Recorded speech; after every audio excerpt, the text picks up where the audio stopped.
Welcome to the Jill on Money podcast. It's Thursday, October 1st. Yes, the end of a quarter, the beginning of a new one.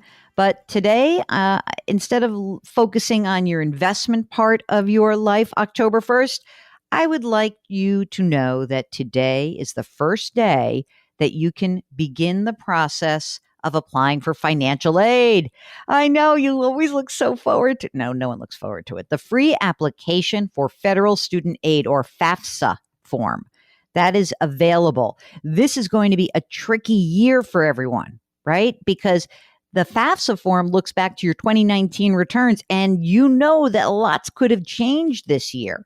So I have a blog post on the Jill on Money website that you can look at and has all the links that you need to the FAFSA form, to an explanation about a professional judgment, for the IRS data retrieval tool, and the College Board's CSS financial aid profile. All these things, incredibly important.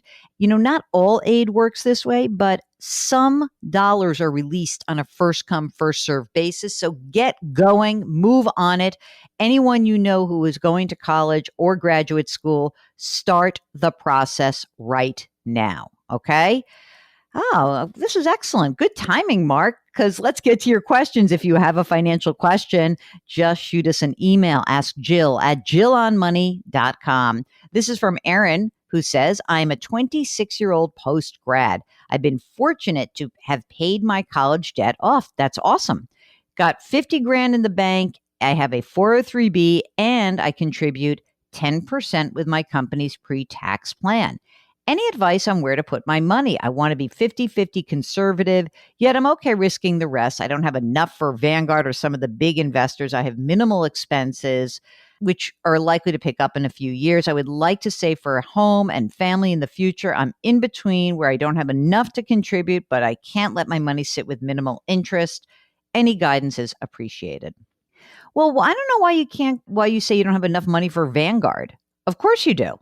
You have enough money for lots of different investment houses, and you could certainly consider Vanguard or Schwab or T. Rowe Price or TD Ameritrade, anything like that. There's also Fidelity, the robo-advisors like Betterment, and Vanguard also has a digital advisory service. So you've got enough money to do that.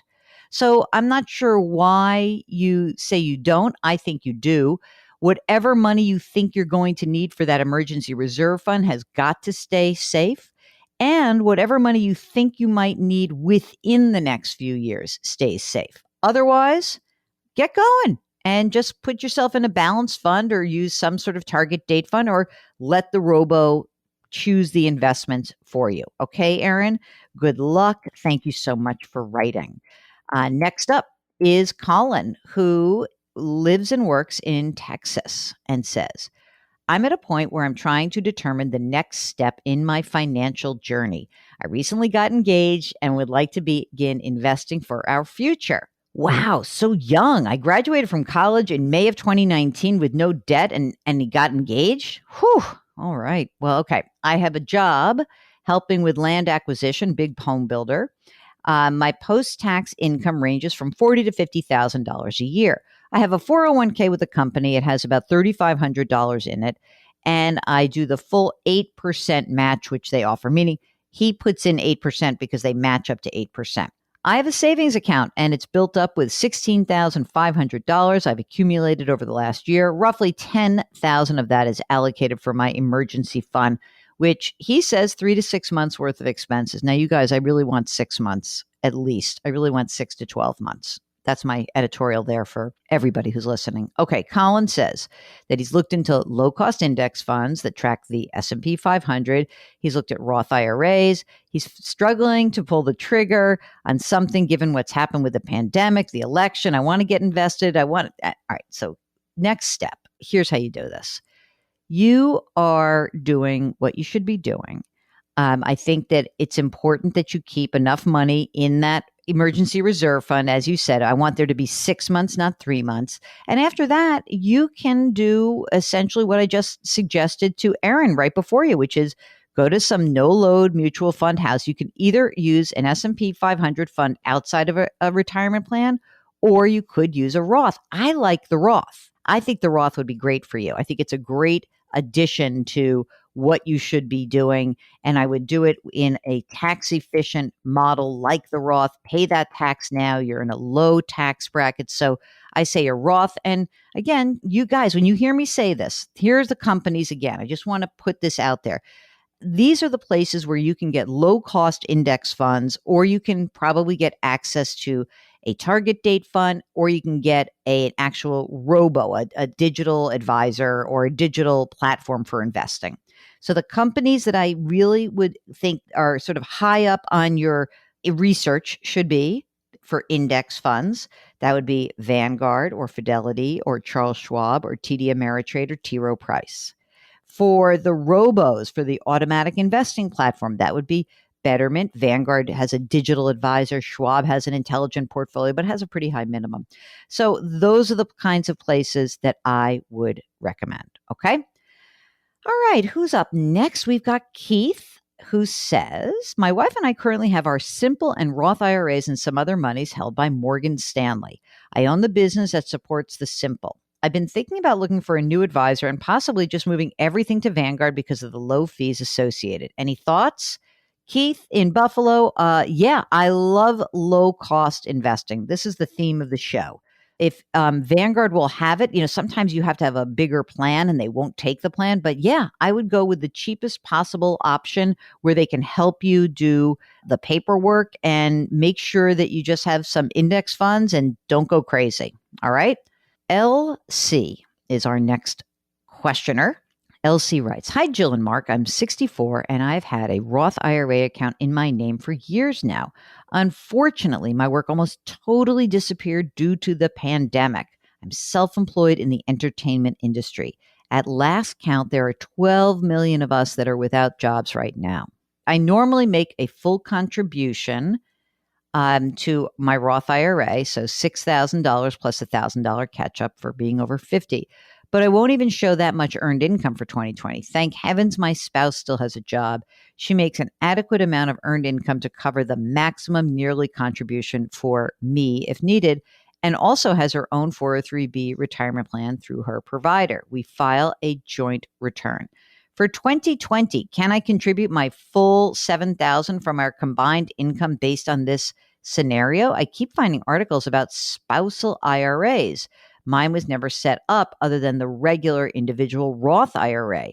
I find it confusing and thought you might be able to help me iron it out. The last thing I want to be is dinged for the IRS for contributing too much.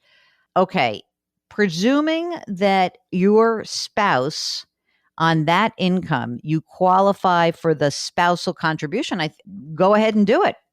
Right. In other words, there's no special labeling that would be, it has to be retitled. It's just you use the same IRA. But just to remind everybody, to actually use a Roth IRA, the income phase out limit for 2020 begins at $196,000 for married filing jointly.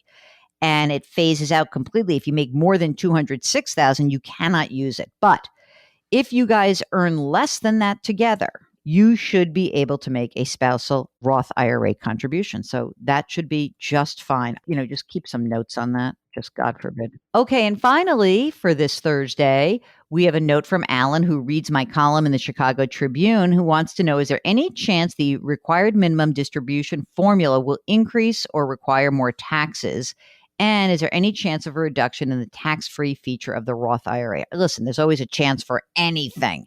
I don't think the formula on the RMD is going to change. I just think that, if anything, what's becoming clearer is that, after we had the retirement changes at the end of last year, RMDs are actually a little bit easier because you don't have to start taking them until 72. But I don't think that there is right now any plans to change the formula. I guess theoretically that you could have a problem if they make you accelerate it, but I don't know if they're going to do that.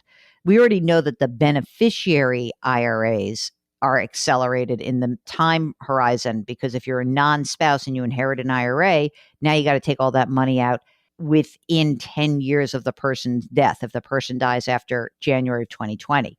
So that one, I don't think. But I do think that everyone is a little skittish about making proclamations about the Roth IRA. Do I think that there will be a change in Roth IRAs that are already established and taxing those? I don't think so. Do I think that they could actually potentially roll them back and say you can't use a Roth IRA under, various circumstances, or they say we're not going to allow this anymore? I think that is for sure a possibility, but I wouldn't change the way I manage my life based on that. Okay, so everything's a possibility, but let's use the law and the rules as they exist today. All right. Okay, and now that is it for the show. It's the fourth quarter. It's going to be a very bumpy road here, gang. Just buckle up. And I'm not talking about just the election, just talking about in general. It's been a crazy year so far. And if you've got any questions about how to manage your financial life, we'd love to hear from you. Our email address, askjill@jillonmoney.com. askjill@jillonmoney.com. And if you are poking around the website, there's also a contact button that you can access. As always, we ask you to wash your hands, to wear your masks, to maintain your physical distancing. I'm talking to you people in New York City. Do not go running into restaurants immediately. Be careful. And please try to do something nice for somebody else today. Thanks for listening, and we'll talk to you tomorrow.